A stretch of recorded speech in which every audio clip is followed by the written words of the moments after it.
लाल कुआं के बेरी पड़ाव में रहने वाला एक ऐसा पीड़ित परिवार जिसकी लड़की कई समय से गायब थी और उसका शव दूसरे जिले में मिला। सब इतना खराब था कि सिर्फ कंकाल के अलावा कुछ नहीं मिला। फिर उसके कपड़ों से पहचान करी गई, तब जाकर पता चला कि यह वही नाबालिग लड़की जो अपने घर से कई समय लापता थी। फिर पुलिस की जांच तेजी के साथ आगे बढ़ते चली गई और पुलिस ने 2 आरोपियों को पकड़कर सलाखों के पीछे विभिन्न धाराओं में भेज दिया। पीड़ित परिवार के लोग अपने क्षेत्रीय विधायक के ऊपर गंभीर आरोप लगाते हुए मंत्री को बता रहे थे कि क्षेत्रीय विधायक होने के बावजूद भी वो अभी तक हमारी पीड़ा समझ में नहीं आए और न ही सरकार में उन्होंने हमारी इस पीड़ा को रखा।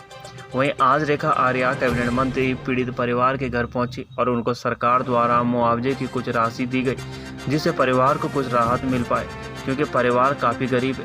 वहीं रेखा आर्या ने पीड़ित परिवार से कई घंटे तक मुलाकात और बातचीत करी और उनका दुख जाना, साथ ही उन्होंने पीड़ित परिवार को हर संभव मदद का आश्वासन दिया। आरोपियों को सख्त से सख्त सजा दिलाने की भी बात रखी।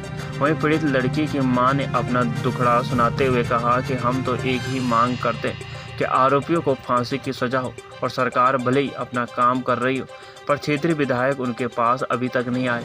ऐसे में पुलिस के ऊपर भी पीड़िता की मां ने कई गंभीर सवाल उठाए। वहीं समीर आर्या अनुसूचित मोर्चा के प्रदेश अध्यक्ष ने भी कहा कि सरकार और प्रभारी मंत्री रेखा आर्या ने पीड़ित परिवार की बात तत्परता से सुनी और हम सभी लोग मिलकर इस केस को आगे ले जाएंगे और आरोपियों को सख्त से सख्त सजा दिलाएंगे। लाल कुआं से अंजलि पंत की रिपोर्ट। क्या ये राहत से संतुष्ट? राहत से क्या संतुष्ट? हमें तो संतुष्ट जब मिलेगी जब उसे फांसी होगी। एक आपका बड़ा है वो वहाँ गए थे मुख्यमंत्री जी के पास, उन्होंने ग्वाला का वो उठाया, स्टेडियम का उठाया। उन्होंने एक बार हमारी बेटी का नाम नहीं लिया।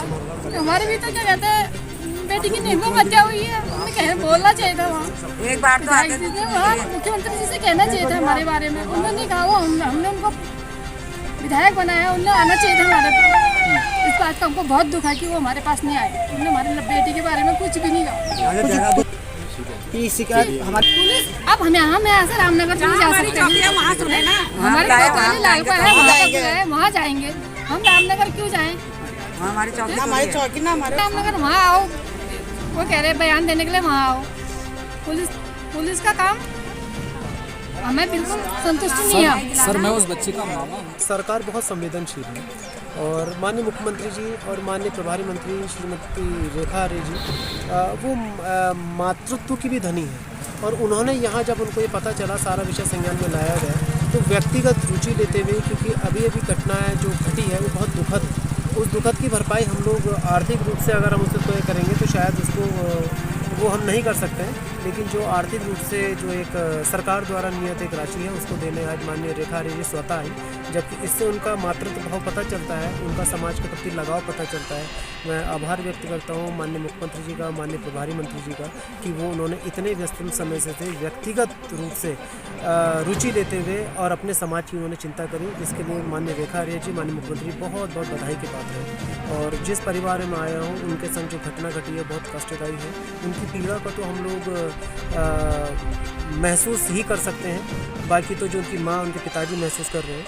लेकिन यहाँ पर आए हैं जो उन्होंने पुलिस प्रशासन की भी, लोगों की जो लापरवाही थी, माननीय मंत्री जी द्वारा कहा गया है कि इस विषय को लेकर के सीधे डीजीपी महोदय से बात की जाएगी, सबको गंभीरता से लिया जाएगा, जांच में कोई कोताही नहीं बरती जाएगी। किसी भी प्रकार का कोई भी ऐसा शख्स जो इस तरह की घटनाओं को दबाने का प्रयास करेगा उसको कतई नहीं बरता जाएगा। और इसके लिए जो है भारतीय जनता पार्टी सरकार जो है वो पूर्ण रूप से कटिबद्ध। मैं समझती हूँ कि बहुत रेयर ऑफ द रेयरेस्ट मामले में एक बच्ची का अपहरण और अपहरण होने के उपरांत में उसका धड़ से सर अलग करना और उसकी छाती पर रखना अपने आप में नफरत की पराकाष्ठा या जुर्म की पराकाष्ठा या जघन्य अपराध की भी पराकाष्ठा होती।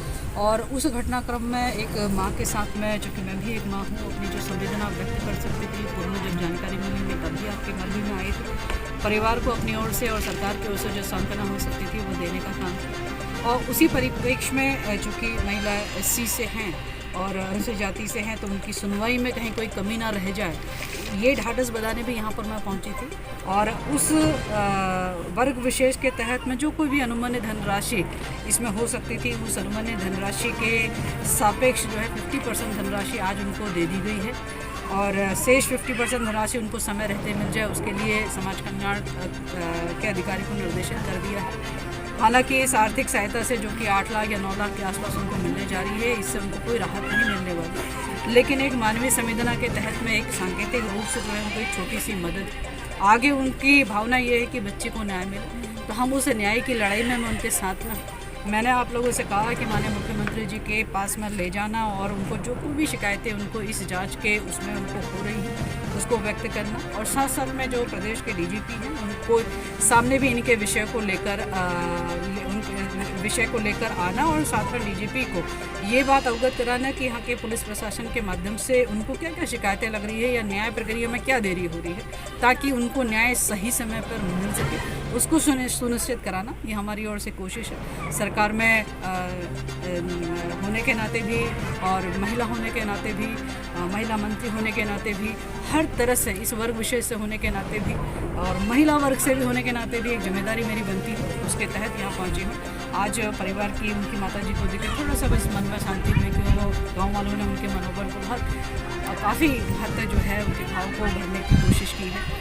आगे भी जो माँ की अपेक्षा है कि उनकी बेटी को न्याय मिले, उस दिशा में हम लोग आगे बढ़ेंगे और काम करेंगे। मुझे लगता है कि इसका जवाब तो माननीय विधायक जी देंगे और मुझे लगता हो सकता है उनकी कोई व्यस्तता रही हो सकता है उनको अभी इस बात की जानकारी ना हो पाए, हो सकता है वो यहाँ पर ना हो, मेरे को अभी इस बारे में कोई जानकारी नहीं है। अभी उन्होंने ये भावना व्यक्त करी तो निश्चित रूप से मैं उनसे बात करूँगी।